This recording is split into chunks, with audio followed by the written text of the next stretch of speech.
Messieurs, dames, la famille, la société, bonjour, bonsoir pour nous toutes. Comment nous y est, moi espérer nous en femme. Et nous, amis, nous frères, nous merci Dieu, moi content avec nous, l'autre fois, moi pour nous, une nouvelle vidéo d'information.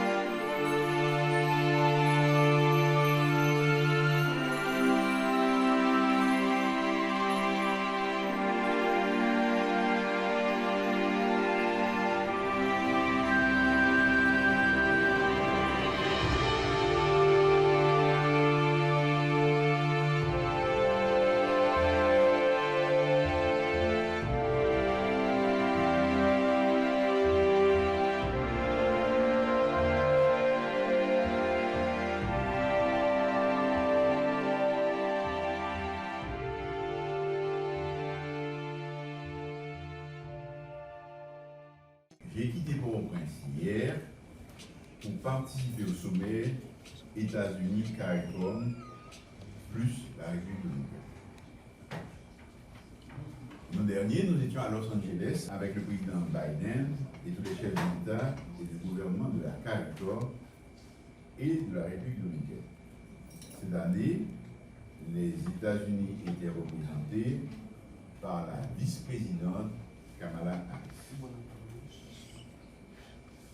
Mon gouvernement a fait le choix de renforcer nos relations avec les pays de la CARICOM et nous coopérons avec eux dans les organisations internationales.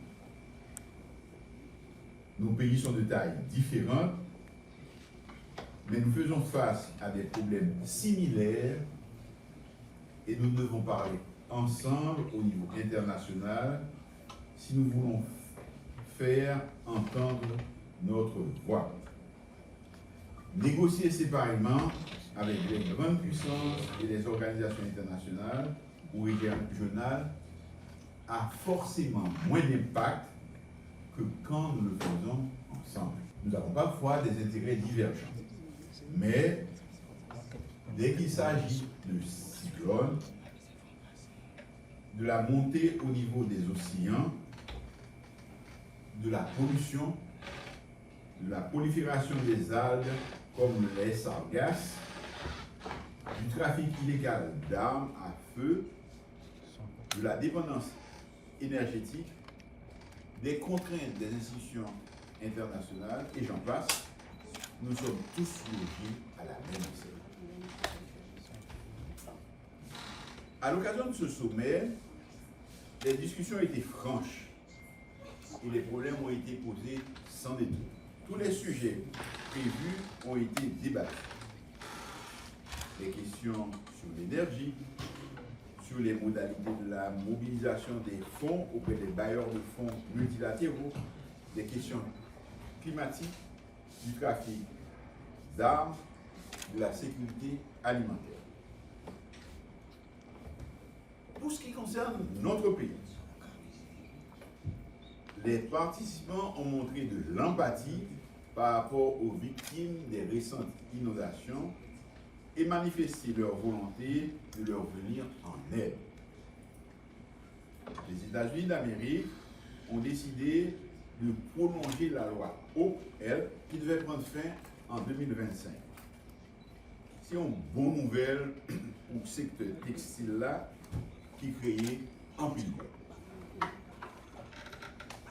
Ils ont annoncé aussi une aide supplémentaire de 53,7 millions de dollars en réponse à la crise humanitaire.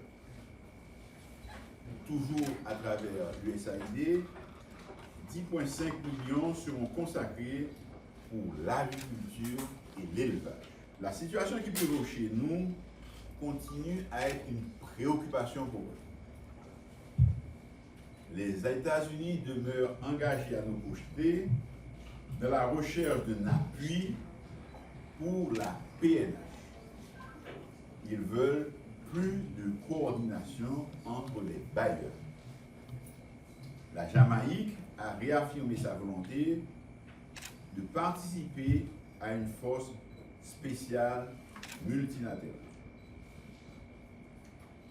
Je dois vous dire que dans le cadre des discussions qui se poursuivent pour le débat de cette force multinationale, j'ai, avec l'aval du gouvernement et du Haut Conseil de la Transition, et après concertation avec certains partenaires, adressé une correspondance au secrétaire général des Nations Unies pour réitérer notre demande produite en octobre dernier. Je continue les contacts au niveau international sur la question, car le rétablissement d'un climat sécuritaire demeure une urgence et un impératif si nous voulons aller aux élections et si nous voulons vivre normalement sur notre territoire. L'initiative de la CARICOM d'inviter à la Jamaïque des acteurs haïtiens qui, pour diverses raisons, n'arrivent pas à se parler ici en Haïti, a été évoquée.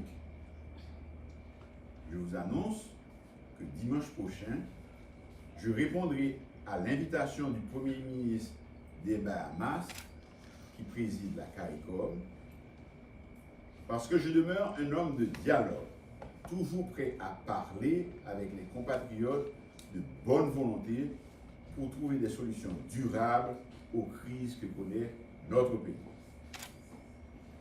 Entre-temps, le gouvernement, avec l'accompagnement de nos partenaires internationaux, fait de son mieux pour apporter du secours aux victimes des dernières inondations.